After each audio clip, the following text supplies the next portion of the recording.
Salam, salam sehat untuk kita semua. Perkenalkan, nama saya Hitler Yon Ritfaot, calon guru penggerak Angkatan 11 Kabupaten Timur Tengah Selatan. Saya akan mempresentasikan materi tentang koneksi antar materi modul 1.1 dan 1.2. Saya akan mempresentasikan kesimpulan dan refleksi pemikiran Ki Hajar Dewantara pada modul 1.1 koneksi antar materi. Pendidikan dan pengajaran tidaklah sama. Menurut Ki Hajar Dewantara, yang pertama, pengajaran adalah bagian dari pendidikan. Yang kedua, pengajaran adalah proses pendidikan dalam memberi ilmu untuk kecakapan hidup anak secara lahir dan batin.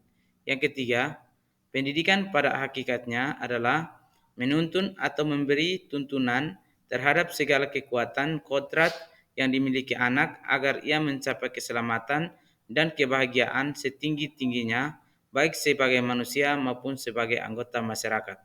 Yang keempat, pendidikan menciptakan ruang bagi murid untuk menumbuh secara utuh agar mampu memuliakan dirinya dan orang lain serta menjadi mandiri.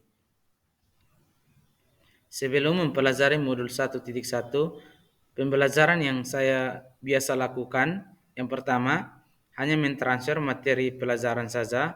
Yang kedua, ketuntasan dalam menyampaikan materi jauh lebih penting dari memahami karakter murid. Yang ketiga, hanya melihat nilai dari aspek kognitif saja, misalnya menilai mereka hanya dari mengerjakan tugas atau nilai ulangan harian saja. 4. Jika nilai murid sudah mencapai KKM, dianggap pembelajaran sudah berhasil. 5. Murid sebagai objek pembelajaran saja. Yang keenam, pembelajaran berpusat pada guru atau teacher center, atau pembelajaran berpusat pada guru. 7. Tidak mempedulikan apakah siswa sudah mengerti atau tidak, saya lebih fokus kepada pencapaian materi. 8. Tidak mempedulikan apakah murid sudah benar-benar paham. Yang kesembilan, hanya meminta siswa mengerjakan tugas saja terus-menerus di rumah. Kesepuluh, sering merasa gagal bila banyak murid tidak tuntas. Namun setelah saya mempelajari modul 1.1 tentang pemikiran Ki Hajar Dewantara, apa yang saya pikirkan dan apa yang saya lakukan, ternyata selama ini semuanya itu tidak tepat.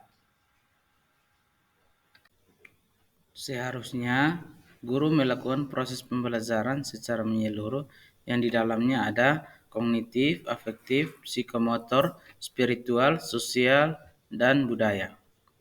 Murid bukan sebagai objek pembelajaran, tetapi sebagai subjek pembelajaran, yang artinya murid memiliki kebebasan berekspresi, mengemukakan pendapat, dan berkreasi. Guru juga harus menjadi fasilitator di dalam kelas. Yang dapat segera saya lakukan dalam pembelajaran di kelas adalah yang pertama, merancang pembelajaran yang interaktif dan menyenangkan.